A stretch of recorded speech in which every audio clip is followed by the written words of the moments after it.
Hello welcome back to our channel. குவைத்தை பற்றி சின்ன சின்ன அப்டேட் பார்க்க நம்ம பேஜை சப்ஸ்கிரைப் பண்ணிக்கோங்க. அமலா சுந்தர். ஸோ நான் எப்படி குவைத் வந்தேன் அப்படிங்கிற டீட்டெயில் சொல்லிட்டேன். என்னோடய பேபிக்கு என்னென்ன ப்ராசஸ் குவைத்துக்கு வர அப்படிங்கிற டீட்டெயில் இப்போ இந்த வீடியோவில் சொல்கிறேன். இந்த வீடியோவை உங்கள் குவைத்தில் உள்ள ஃப்ரெண்ட்ஸ் அண்ட் ஃபேமிலிக்கு ஷேர் பண்ணுங்கள். இல்லை இந்தியாவிலேருந்து குவைத்துக்கு வரணும் அப்படிங்கிற ஃப்ரெண்ட்ஸ் அண்ட் ஃபேமிலிக்கு ஷேர் பண்ணுங்கள். நம்ம மெடிக்கல் பண்ணோம் இல்லையா, அதாவது கேம்கா மெடிக்கல் சென்டர்னு ஒன்று நமக்கு கொடுத்துருப்பாங்க.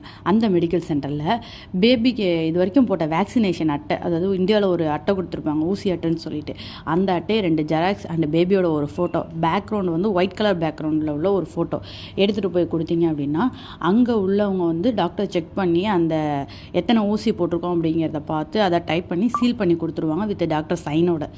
அதுதான் பேபிக்கான மெடிக்கல். ஸோ பேபிக்கு பிசிசி கிடையாது, மெடிக்கல் மட்டும்தான். இதுதான் பேபி மெடிக்கல்னு சொல்லுவாங்க.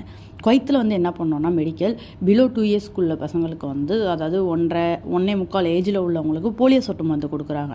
இதுவே 2.5 இயர்ஸ் போயிடுச்சு அப்படின்னா இன்ஜெக்ஷன் பண்ணுறாங்க. ஸோ இதுதாங்க பேபிக்கான மெடிக்கல். பேபிக்கு எந்த ப்ராசஸும் அதிகமாக இருக்காது. நம்ம ஃபிங்கர் வைக்கிறது அந்தமாரி ப்ராசஸ் எதுவுமே பேபிக்கு கிடையாது. ஸோ பேபியை பொறுத்த வரைக்கும் நீங்கள் தாராளமாக எடுத்துகிட்டு வரலாம். இந்தமாரி வீடியோ பார்க்க நம்ம பேஜை சப்ஸ்கிரைப் பண்ணிக்கோங்க. Tata bye by.